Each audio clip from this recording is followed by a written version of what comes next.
राधे राधे। जय श्री राधे। द्वितीय स्कंद 5वां अध्याय सृष्टि का वर्णन। राम राम। श्री कृष्णाय नमः। परम कृपालवे श्री सद्गुरु भगवते नमो नमः। श्री कृष्ण भगवान प्रेम श्री नारायण नारायण नारायण।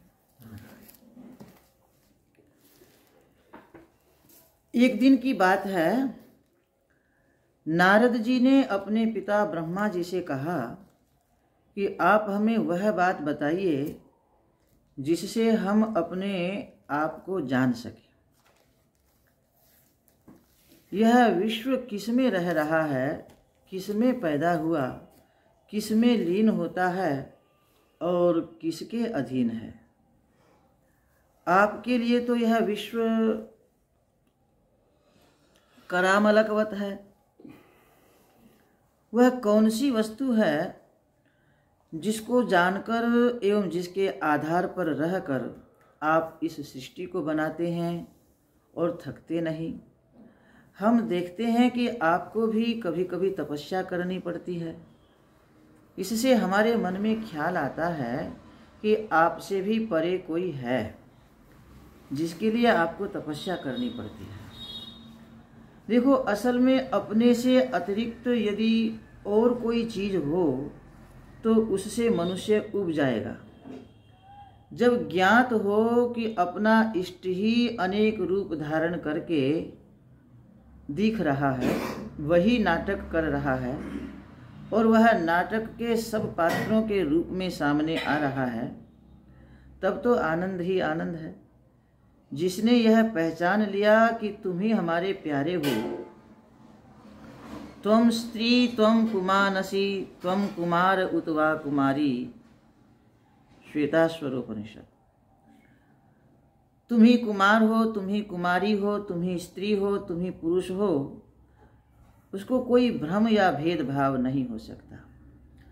ब्रह्मा जी ने कहा कि बेटा नारद, तुम जानते तो सब हो क्योंकि आखिर तुम हमारे बेटे हो, परंतु तुम्हारे मन में लोगों के प्रति यह करुणा आ गई कि लोग परमात्मा को समझें, इसलिए तुम यह प्रश्न कर रहे हो।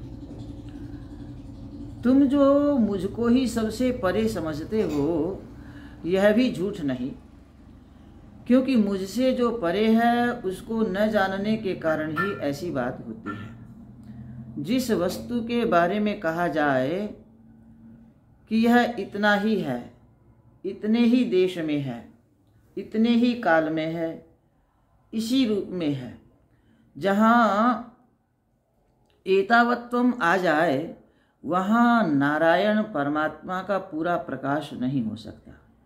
इसलिए परमेश्वर को घेरे में मत डालो, क्योंकि मैं उन्हीं के प्रकाश से सबको प्रकाशित करता हूँ। माया उनके सामने नहीं जाती। परमात्मा के सिवाय दृश्य कर्म काल कुछ नहीं है। वेद शास्त्र नारायण का ही प्रतिपादन करते हैं। सारे देवता नारायण के अंग से ही पैदा होते हैं। सारी गतियां नारायण में ही हैं। वही हमारे तुम्हारे सबके स्वामी हैं। वे हैं तो एक ही, पर जब नाना होना चाहते हैं तब काल आदि पदार्थों को स्वीकार कर लेते हैं। काल से गुणों का व्यतिक्रम होता है, स्वभाव से परिणाम होता है और कर्म से जन्म होता है। पुरुष से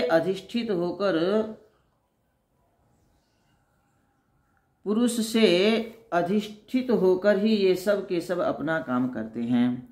महत्त्व से तमः प्रधान अहम होता है, जिसको बुद्धिमान लोग अहंकार कहते हैं। वह 3 रूपों में हो जाता है, द्रव्य शक्ति, क्रिया शक्ति और ज्ञान शक्ति। यह हड्डी मांस वाला शरीर द्रव्य है। यह मैं हूँ, यह मेरा है, यह घट है, वह पट है, यह ज्ञान है और यह मैंने किया, यह मैंने किया, यह क्रिया है। अहम ज्ञान शक्ति में सात्विक है, क्रिया शक्ति में राजस है और द्रव्य शक्ति में तामस है। इस तामस अहंकार से शब्द गुण वाले आकाश की उत्पत्ति होती है और आकाश से स्पर्शवान वायु की उत्पत्ति होती है। वायु से रूपवान तेज की उत्पत्ति होती है। तेज से रसात्मक जल की उत्पत्ति होती है और जल से गंधवती पृथ्वी की उत्पत्ति होती है। इसी प्रकार सात्विक अहंकार से मन आदि होते हैं। राजस अहंकार से 10 इंद्रियां पैदा होती हैं। ब्रह्मांड रूप अंडा हजारों वर्ष तक निर्जीव पड़ा रहने के बाद जब भगवान द्वारा जीवित होता है तब उससे सहस्र उरु, सहस्रांघ्रि, सहस्र बाहु, सहस्र नेत्र, सहस्र मुख, सहस्र शिर वाला विराट पुरुष प्रकट होता है। उसी के एक एक अंग में 14 लोकों की कल्पना होती है। उसी के मुख से ब्राह्मण, बाहु से क्षत्रिय, उरु से वैश्य, पाद से शूद्र आदि की उत्पत्ति होती है। उसी के पांव से भूरलोक, नाभि से भुवरलोक और हृदय से स्वरलोक आदि लोकों की कल्पना होती है। कहने का अभिप्राय यह है कि जगत के मूल में परमात्मा है।